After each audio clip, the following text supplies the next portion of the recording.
Il est 19h, bonsoir à tous, merci de nous rejoindre sur Réunion, la première à la une de ce samedi 28 juin. Ils sont victimes de torture dans leur pays. La raison, ils pratiquent le Falun Gong, une gymnastique douce strictement interdite par le régime chinois. Nous avons recueilli le témoignage d'une ressortissante persécutée. Témoignage à suivre. Un double anniversaire aujourd'hui, les 70 ans du SDIS de La Réunion et la journée nationale des sapeurs-pompiers. Des soldats du feu à l'honneur, des casernes de l'île étaient ouvertes au public pour l'occasion. Des sapeurs-pompiers fiers de leur engagement et qui défileront le 14 juillet prochain sur les Champs-Élysées. Ils sont 23 à s'envoler ce soir avant le grand jour. Autant d'événements que nous commenterons en plateau avec le directeur du SDIS de La Réunion qui est notre invité ce soir.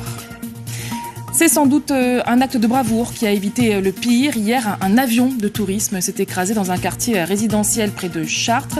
Aucun des 3 passagers n'a survécu. Zot pourra payer d'ici septembre Zot bonnes achats avec un monnaie pays, le Tikatsu, une monnaie qui a pour objectif de relocaliser l'économie et redonner du sens à nos échanges.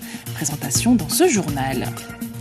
Et guitare, cuivre, piano, chant, tous les styles d'instruments rendront hommage mardi soir à l'artiste pays Tin Poppy. Des centaines d'élèves d'un centre artistique tamponné se préparent pour cette grande soirée. Nous avons assisté à la répétition générale. Reportage à suivre. La torture reste un moyen de répression utilisé de manière récurrente dans de nombreux pays. Victimes de persécutions, certains ont trouvé refuge à La Réunion. C'est le cas de ressortissants chinois, adeptes du Falun Gong, une discipline spirituelle chinoise ancestrale, interdite depuis 25 ans dans le pays. Explications et témoignages recueillis par Thierry Chapuis. Madame Hu Xiufang est une réfugiée chinoise arrivée à La Réunion en 2024. Avec son mari, elle a fui la Chine, victime tous les deux d'arrestations arbitraires et de tortures en 2004 et 2007. Pendant la période de détention, on nous lave le cerveau.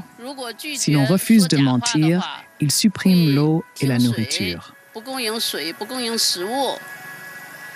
Ils nous enferment dans des cellules sombres et dans les cas les plus graves, nous frappent avec une matraque électrique, ce qui fait que nos mains ressemblent à des patates douces grillées.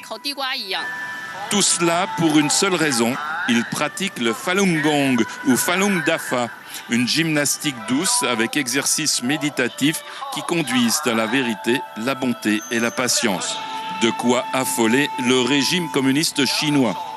Il a envoyé des agents en infiltration dans les points de pratique et il a évalué, l'évaluation des autorités a été plus de 70 millions de pratiquants de Falun Gong. À ce moment-là, ils étaient plus nombreux que les membres du Parti communiste chinois. Donc là, ça a été un point de non-retour et à partir de là, le dirigeant de l'époque a décidé d'éradiquer le Falun Gong. Il comptait l'éradiquer en 3 mois. À ces persécutions s'ajoute l'horreur des prélèvements forcés d'organes. Ça se passe à grande échelle.